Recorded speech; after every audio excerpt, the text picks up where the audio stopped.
another minute. Oh, wow, that's weird. All right, well, maybe I'll go ahead and get started since we've started recording. So hello, everybody. My name is Monica Plisch. I'm the Director of Programs at the American Physical Society. I've been at APS for about 12 years. We have in their portfolio of programs, we have diversity, education, careers, and public engagement programs. I am I wanted to first thank the Forum and Early Career Scientists for asking me to speak in this session. It's an honor. And also, before moving into the slides, I wanted to acknowledge all of the people whose work has made these programs possible. It starts with I have a really great staff in my department, also the other APS staff and other service departments who, communications and IT and everybody who makes this possible. We have worked with a number of committees, including the Committee on Minorities, Committee on the Status of Women in Physics. There's the Ad Hoc Committee on LGBT Issues in Physics. Work with various forums, including there's the new Forum on Diversity and Inclusion. I'll share an initiative we partnered with the Forum and Early Career Scientists on, and a few other things. So, in addition, we have a lot of community partners who have been absolutely instrumental community leaders in physics, volunteers, and folks who have really partnered in a very big way so that as we come together as a community, we can really make some big things happen and make some significant change happen. So really excited to be able to share with you a little bit about APS programs, but also giving a lot of recognition to all of the people who are involved in making all of this happen. Um, and let me just check. Uh, can people hear me okay? Feel free to, let's see, I'll try to look in the chat window here if there's any issues going I hear on. you fine. Okay, thank you. Um, Somebody please jump in if there are problems as we're going forward. It's a little harder to do it without the audience feedback. But I wanted to start with a little bit of background related to our programs for women in physics and our programs that are more generally aimed at increasing diversity in the physics domain. I know that Anne Marie Porter is going to have a lot more to say about this from the perspective of the AIP Statistical Research Center. So I'm just going to show one quick slide here. This is IPEDS data. One of the things that I'd like to sort of point out here, if you look at this, this is the bottom axis is time and the horizontal axis is time, the vertical axis is percentage of undergraduate bachelor's degrees in physics awarded to women, and the different lines there refer to different disciplines. And I don't know if it's possible to see my cursor, if that shows up at all. Can I use that as a pointer? I see the cursor. Okay, all right, thank you. Thank you, Andrea. So, if you look at percentage of undergraduate degrees in physics going to women, the percentage has climbed a bit over time. We're about at 20%, and it's fluctuated a bit, but generally going up. And but 20% indicates that if we're looking to achieve gender parity, there's quite a bit more ways to go. And you can see physics is, along with engineering, is kind of one of the least diverse disciplines. Other disciplines have done a little bit better in terms of increasing their diversity. And so I think I would guess many people who are attending are familiar with the conferences for undergraduate women in physics. So the overall goal of QWIP conferences, as they're called, is to increase persistence of undergraduate women in attaining a physics bachelor's degree, but then continuing on in physics. And that doesn't necessarily mean graduate school, of course. There's a lot of great physics careers available to students who want to graduate and want to pursue industrial physics, and a lot of different really great career options that are available to undergraduate physics degree holders. Something that I'll just comment on here is that if you look over time, the QWIP attendance has really grown. The very first conference was attended by about 30 women, and that happened in 2006 at the University of Southern California. They had such a great experience. Some of them decided to start conferences at other locations the next year, and it was started out as a grassroots movement. It grew over time. Right around 2011, 2012, we were approached by members of the community to ask if APS as a national organization could play a role in helping to sustain and organize and serve as a kind of administrative home for the QWIP conferences, which we gladly did because they're so important. And you can see that the QWIP attendance grew. I think the 2020 conference was right around a little bit over 1,800. But I think what's remarkable here is if you look at the number of physics degrees that are awarded to undergraduate women, you see that the number of QWIP attendees is of the same, very similar number to the number of women in the United States who are awarded a bachelor's degree in physics, which shows really the reach of QWIP, and that almost every undergraduate woman who gets a degree is attending a QWIP conference. We had a dozen conferences in the U.S. and one in Canada, it happened in January, and it was a really fabulous experience. The conferences address careers in physics. They address issues around some of the things that happen for women in physics, and understanding some of those dynamics, and understanding how do you handle microaggressions, things of that nature, as well as just learning about some really fun and exciting physics from female role models. And we do evaluation on QWIP, and we've learned a number of things, including that there are a number of outcomes that are associated or linked with increased persistence in physics. And so participants leave conferences with a heightened sense of community and belonging, increased sense of physics identity, seeing themselves as physicists, and also increased awareness of gender-related issues in physics. One of the things I just wanted to also point out is that APS supports women in physics groups, and so many physics departments, including perhaps your own, if you're at an academic department or in a laboratory, may have a group for women in physics, and some of the research shows that being actively involved in leading these groups, or being actively involved in helping to foster their development, can also help with persistence in physics. If you can learn more about women in physics groups, we have a list, an informal network, a list of women in physics groups that we're in touch with. Go to womeninphysics.org. If your group is not there, feel free to reach out and we'll be happy to add you. We also give out small grants up to $1,000 to support activities of women in physics groups, and you're invited to apply. So some of our other programs aimed at increasing diversity in physics are looking at increasing participation of underrepresented ethnic and racial minorities. And so this plot here is showing the percentage of all degrees awarded to underrepresented ethnic and racial minorities. And you see at the bachelor's level, you're looking at about 23% of all college bachelor's degrees. When you're looking at physics bachelor's degrees, it's somewhere around 12%. Physics PhDs awarded more like 7%.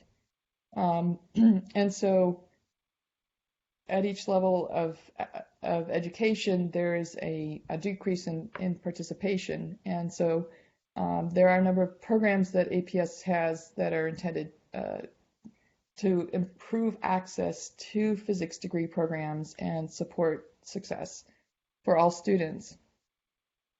So one of them you may have heard about is called the APS Bridge Program. And the goal of the APS Bridge Program it's really looking at increasing the number of doctoral degrees in physics awarded to underrepresented minority students. And so, and you can see the growth of the program over time. So what the program does is it connects students who were not admitted to a graduate program. Either they didn't apply, or they applied and didn't get in, and for whatever reason. And so students are welcome to apply. In fact, I think the application is still open at this time. If you go to apsbridgeprogram.org, you can learn more about that. So we invite students who are underrepresented ethnic and racial minorities to apply. It's free. There's no cost to apply. And then once you apply, we circulate the application to our partner institutions. And there are over 40 approved graduate programs in physics that serve as partners. And so they've indicated that they are have inclusive programs that are implementing the Bridge Program key components, including, and they're listed here on the slide, best practices in admissions, induction, mentoring, retention, support for students. And so those Bridge Program applications are circulated to the partnership institutions, and over half the students who apply through the Bridge Program do get an offer, and we place about half of the cohort that applies. So what you're looking at here in this graph, the very first cohort was placed in 2013. We placed 13 students. And then the last cohort we placed was in 2019. The green bar indicates the students who are still in the program, on track, making progress toward a PhD. The red part of the bar indicates students who have left the program for whatever reason. And at this point, we can report a retention rate of about over 80%. And our first graduates, we just had our first PhD graduates in 2019. There were two students, one from Ohio State, one from University of Central Florida, and we're expecting a bunch more in 2020. So that's one result that we're really excited about. Another program that APS has is called the National Mentoring Community. This is a little bit newer, and it's really aimed more at the bachelor's level. The goal there is to increase the number of underrepresented ethnic and racial minorities who complete a bachelor's degree in physics. If you are familiar with the Team Up report that just came out from AIP, there's some really great recommendations there that are looking specifically about increasing supporting participation of African Americans in undergraduate physics programs. And in fact, we just had one of our plenary talks at the NMC conference was Tabitha Dobbins, who was on the Team Up task force, and that was very really great. But what the NMC does is it's focused on mentoring and pairing local faculty mentors with undergraduate students. Many undergraduates don't have access to a faculty mentor or don't know how to approach a faculty mentor. So the NMC facilitates that pairing. There's an annual conference. We just had our conference in early February at University of Central Florida. There are discussion prompts that encourage mentors and mentees to get together, every other week or so. And we offer workshops and training, professional development, as well as there's a BEAM Emergency Aid Fund for students who encounter a sudden unexpected financial emergency that would prevent them from continuing their studies. We've had a number of students apply for that, and we've been able to support students to continue their studies. So if you are interested in joining as a mentor or a mentee, we encourage you to go to aps.org/NMC, and that program is continuing to grow.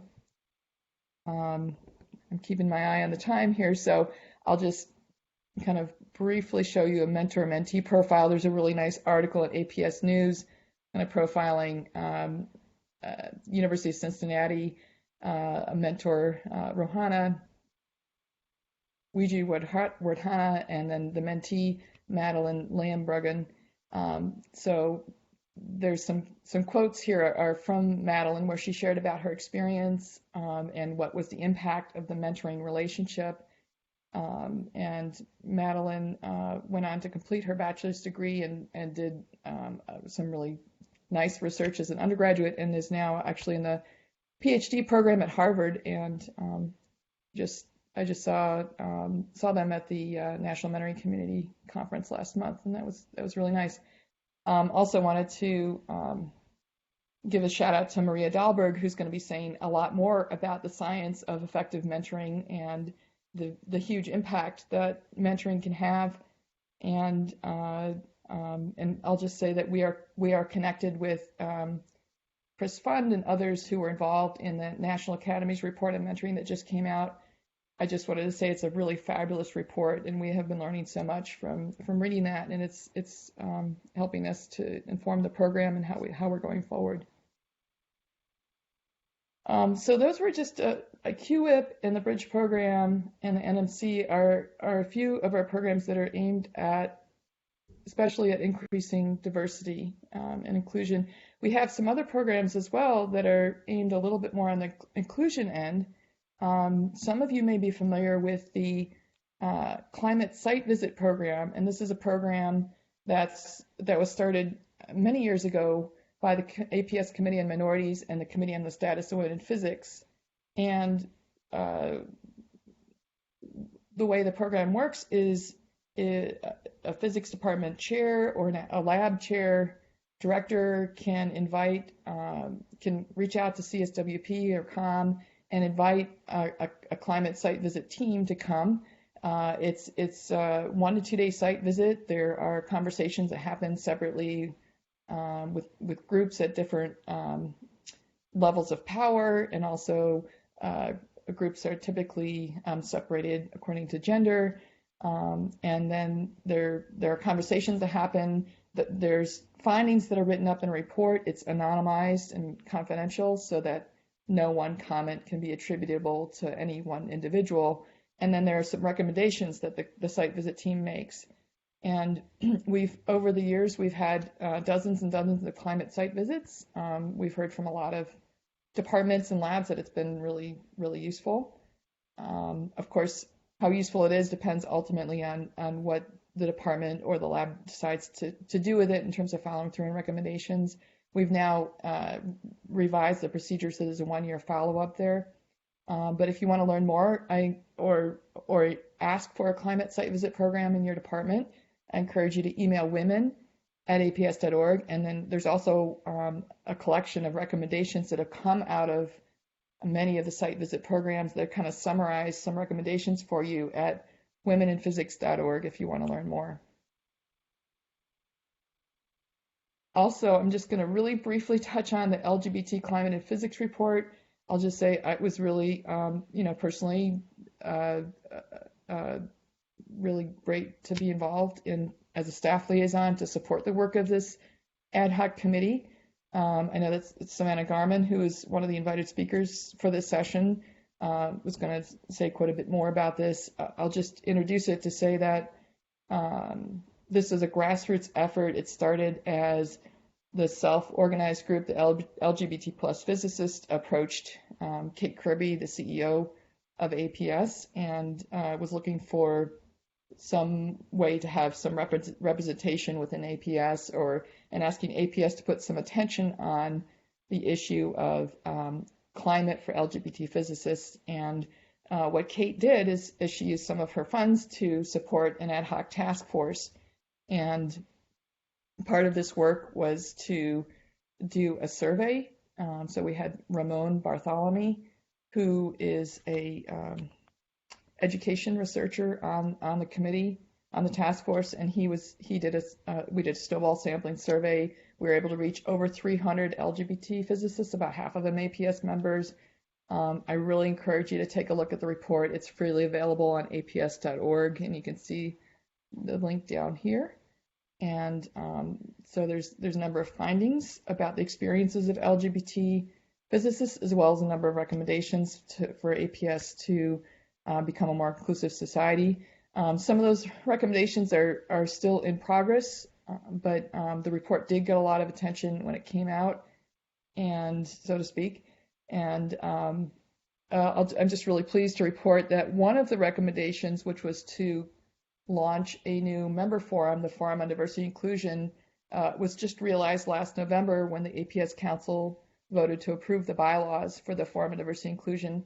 The reason why it was recommended in this report, I think, was to have a home for doing within the society for doing work to advance inclusion of LGBT plus individuals, and rather than forming another committee, the idea of a forum seemed like it was going to work better because it could deal with issues of intersectionality, and could also have other benefits like advancing inclusion for physicists with disabilities, and things of that nature.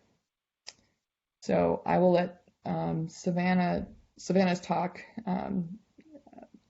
build on this. Some other things that we've been doing. So one of the new initiatives in the area of public engagement is this idea of doing Wikipedia Editathons, and there's also a diversity and inclusion component here because, as it turns out, Wikipedia is one of the most popular websites. Very few scientists are involved in editing Wikipedia, and also lack of diversity is a problem. I think fewer than 20% of the biographical profiles on Wikipedia are women. We don't have access to statistics for minorities or other historically marginalized groups, but we do have, one of the things that kind of spurred this on, if you remember, when Donna Strickland was awarded the Nobel Prize in Physics, she did not have a Wikipedia page, and so that kind of drew a lot of attention to the challenge of diversity, and that spurred a lot of people to be interested in doing something about it. So we held our first Wikipedia Editathon at the 2019 March meeting. That was great. We had over 50 people attend, and a lot of biographies were edited or created. We had lots and lots of page views of those biographies that happened afterwards. A follow-on activity based on the enthusiasm. We now have it's in progress right now, is a Wikipedia editing course that's happening. We've partnered with Wikipedia Edu, so they specifically focus on training folks to be Wikipedia editors. Turns out there's a lot. It's much more complex than I had originally appreciated, but in order to do it so that the biographies stay and they're not edited over or removed, there's a lot to learn about the protocols and how do you do that so it stays up on Wikipedia. So we currently have 15 people in that course, and we're hoping that one of the outcomes of that course is that once we have more folks in the physics community who are trained up as Wikipedia editors, they'll be in a position to help lead more Wikipedia editathons. I wanted to say a few words about specifically about what APS is doing around addressing issues of sexual harassment. There was a study that was done, a survey that went to all of the, a couple of years back, that went to all of the undergraduate women who attended a QWIP conference, and asking about experiences of sexual harassment. And this was published in Physical Review, Physics Education Research, so I have the reference down here. The paper got a lot of attention at the time. It got written up in Nature, and somebody from Forbes was asking about the results and that sort of thing. So one of the things that was pretty shocking and disappointing to many members of the community, including there was a resolution that ended up being passed by the APS board, is the fact that almost 3/4 of these undergraduate women reported experiencing some form of sexual harassment within a recent 2-year period, and this is sexual harassment within a physics context. So not just anywhere on campus, but within a physics classroom or a laboratory or some other experience associated in their department, experience associated with their undergraduate program. And so let me just say a little bit more, because there's a lot to learn about what constitutes sexual harassment. I think This graphic is taken from the National Academy's report, and I think it's maybe one of the most impactful graphics that was in that report. It was a report that came out on prevalence of sexual harassment in the STEM disciplines in the summer of 2018. And so you'll see this iceberg icon, and what it's meant to convey is that there's lots of forms of sexual harassment that don't get a lot of attention. It's all the stuff that's kind of below the surface here, but in fact can have a really huge impact. And so some of the most egregious forms of sexual harassment include like sexual coercion, quid pro quo kind of situations, unwanted sexual attention, including assault or touching, things like that. But then there's a lot of this types of sexual harassment that just don't get a lot of attention but can have a really big impact. So relentless pressure for dates. There's this whole category of gender harassment, which includes anything from sexist comments to offensive remarks about bodies, things of that nature. I really encourage you to take a look at the report because it does a really good job of kind of raising awareness about that all of these insults and oppressive experiences, exclusionary experiences, do make a difference. And in fact, we saw, I'll just go back to the slide for a second, the survey of QWIP participants showed that most of the experiences they're reporting are actually related to this gender harassment, although not exclusively. And there was a pretty clear significant link between experiences of gender harassment and also increase in feelings of not belonging, increase in feelings of lacking confidence in their ability to do physics. So these experiences are all harmful. So what is APS doing to help address sexual harassment? First, I'd like to point you to the ethics statement. So that was recently completely redone. And so that ethics addresses issues around, the things that you would historically have thought about, which is, ethics around, publications or falsification of data or things of that nature. But now in the ethics statement, there's also included is discussions of, treatment of subordinates, issues of bias and harassment are also included in the ethics statement. So I encourage you to take a look. And one of the items that's embedded in the ethics statement is the code of conduct. And so this is whenever you attend an APS meeting, you're asked to abide by the code of conduct. And there is a confidential reporting service, Ethics Point, that is a 24/7 hotline for reporting any violations that happen at meetings. And one of the things I wanted to be clear about is that those reports, confidential reports, go to the highest levels of the organization and are handled by people who have ombuds training. So, including, I know Kate Kirby has handled a number of these inquiries. So APS takes it very seriously. There's also a new ethics committee that's been formed just in 2019. Ethics committee is charged with maintaining the ethics statement, with also looking after doing ethics education, and also developing policies that support the realization of what's in the ethics statement. So one of the things they've been wrestling with more recently is policies around revocation of honors and disclosure statements for folks who run for elected office and things of that nature. So it's still very much in discussion. As you might imagine, there's a lot of significant issues to weigh here, but they're looking seriously at that. I'll just mention also APS is one of the societies represented on a consortium of professional societies that have come together to address sexual harassment in STEM. And so we have a seat on the executive committee. It's over 100 professional societies that have come together in STEM disciplines to pool resources and draft model policies, share information, and work together to create an environment that will uh, discourage and mitigate sexual harassment behavior. So one last thing I'd like to leave you with, since I think I have just 1 minute left, is our newest initiative around advancing inclusion, equity, and diversity, which is called the APS Inclusion, Equity, and Diversity Alliance, or APS Idea.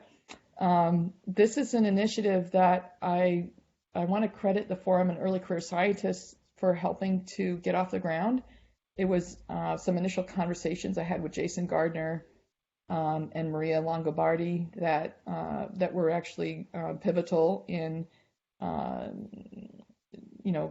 in resulting supplying to the Innovation Fund and ultimately getting awarded last year. The APS Idea initiative is simply in recognition that there are a lot of physicists who are working, including probably many of you in the audience, who are working to advance inclusion, diversity, equity in your department, in your laboratory, within your collaboration. And APS Idea is meant to build a network to put all of those folks in touch with each other and also provide resources and other connections that can help that work, support that work, elevate your work in that area, promote exchange of ideas, and as a community over the 2-year pilot program, one of the goals will be to create some strategic plans and support each other in implementing those plans. If you want to learn more, we just opened the application today, so we can fund up to 30 physics departments and laboratories and collaborations to be part of this inaugural launch of the APS Idea Network. And so I apologize for the really long link here. If you don't feel like writing it all out, you can just email me, plisch@aps.org, and I'm happy to point you in the right direction to apply to be part of the network. It doesn't cost anything to join. As I mentioned, we're supported by the APS Innovation Fund. And with that, I think I'll wrap up and see if there are any questions. Thank you so much, Monica. I'll clap for the audience. Thank you. Great talk. Does anyone in the audience have any questions? I guess while people are writing, I do. What was one of them? So there was a lot. Actually, the first question I'll ask. With the first plot you showed of the difference between different fields of science and the percentage of women, I guess the question I have is, what do you think other fields might be doing differently, or do you think it's primarily that they're recruiting more women on average than physics, or are they retaining them more? Like, do you have any ideas of which it is? We have 2 questions after that. Great. Yeah, I mean, I think there's a lot of complex factors involved, and I'm guessing a number of the other speakers may have other things to say as well. Anne Marie Porter may have things to say specifically related to her talk. I think there's a lot of the research has shown there's a lot of different factors that go into that. As you can see, a number of the disciplines follow similar trend lines, even though if overall, some of them are shifted to a higher percentage than others. They follow. So clearly there's some macro factors that are affecting everybody, but then there are some factors that are discipline specific.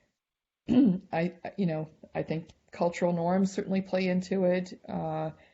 One of the things that also came out in the National Academy's report on sexual harassment is that as environments that are more male dominated are more likely to have increased prevalence of sexual harassment. So it's a little bit of a how do I want to say it? It's hard it's harder to change those environments because the climate is more chilly. Mm.